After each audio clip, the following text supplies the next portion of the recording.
Hello everyone, Genshin 3.3 is here, and with it new stories, game modes, and characters to enjoy, such as the newly playable Fatui Harbinger, Scaramouche, also known as Wanderer.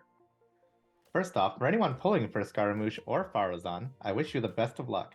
But for the rest of us, the biggest change coming to Genshin is definitely the new TCG gameplay mode, Genius Invocation. But you're probably wondering, what is Genius Invocation, and how do I even play it? Well, we're here to answer just that.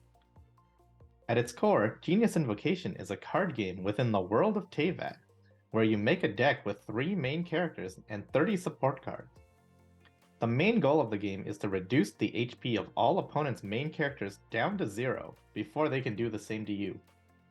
You will achieve this by combining the various active abilities, support cards, and elemental reactions of your team to deal damage to your opponent. For this explanation, I will be using the Pokemon TCG as a comparison, as the Genshin TCG is quite similar in some aspects, and I believe the board layout is just a bit more clear in Pokemon. The first similarity is that the main characters on your team will be split into an active character and sub-characters. The active character will be the ones partaking in a majority of combat situations, and will be the main target of most active abilities. Sub-characters, on the other hand, do not actively take part in combat and cannot be targeted unless they are swapped out with the main character. The second similarity to Pokemon is that the active character's abilities can only be used if you have sufficient energy to pay the cost of activation. For example, to activate Fischl's elemental skill Knight Rider, you would need 3 Electro Energy. In Pokemon, this would be achieved through energy cards, but in Genshin, your energy will be determined during the roll phase, which will be covered shortly. Moving on from the comparison, let's break down how a turn looks like in Genius Invocation. A turn in Genius Invocation is split into 2 phases: a roll phase, where you determine the type of energy you have for a turn, and an active phase, where you will spend the energy to take actions. To start our explanation, let's move on to the roll phase. Each round of Genius Invocation starts by rolling 8 elemental dice. These dice will be used to perform any actions during your turn, ranging from playing cards, declaring attacks, and even swapping characters.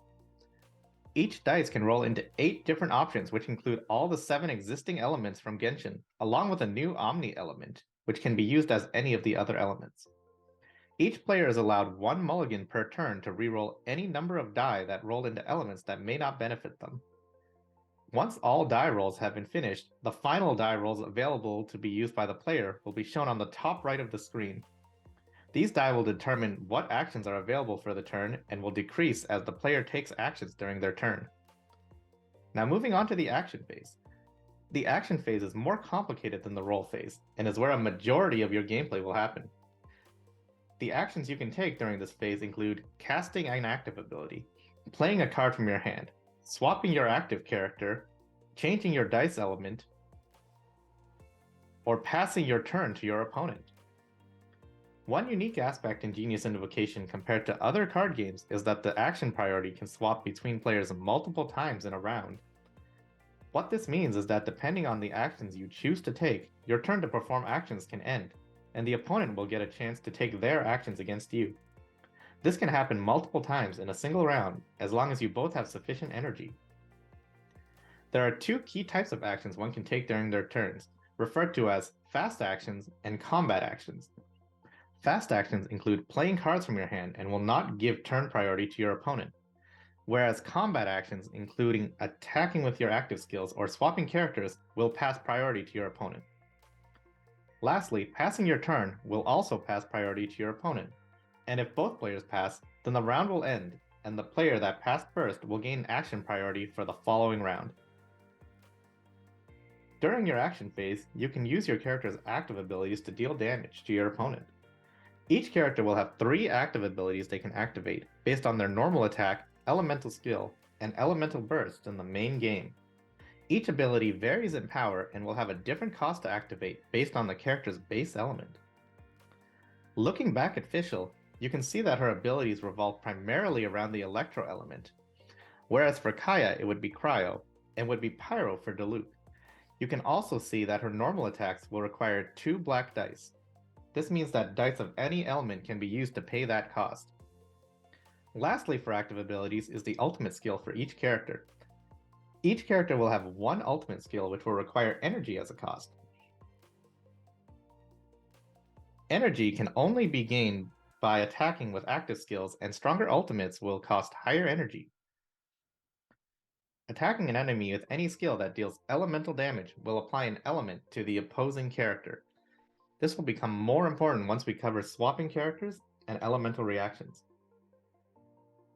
That's it for active abilities. Now moving on to playing hand cards.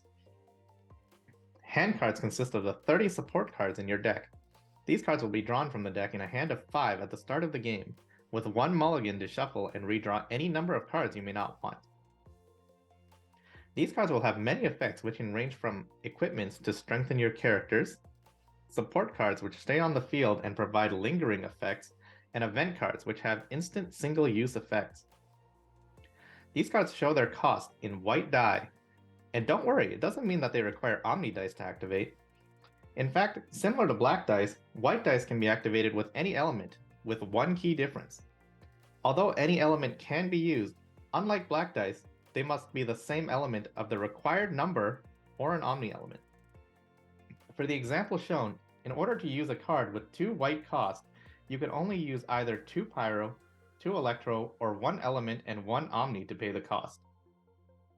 Hand cards can have a large number of effects, including direct damage buffs for your active character, gaining additional resources, and even directly changing the battlefield.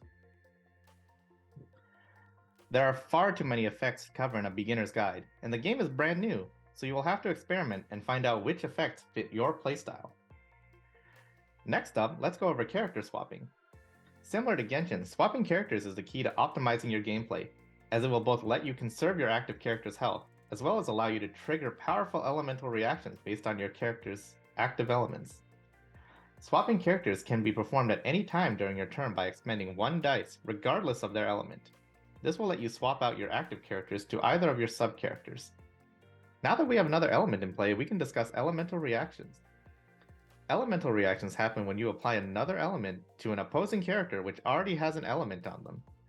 This can result in various effects, such as bonus damage on the active character, damaging sub-characters, disabling the opponent's actions, or even granting shields for your characters.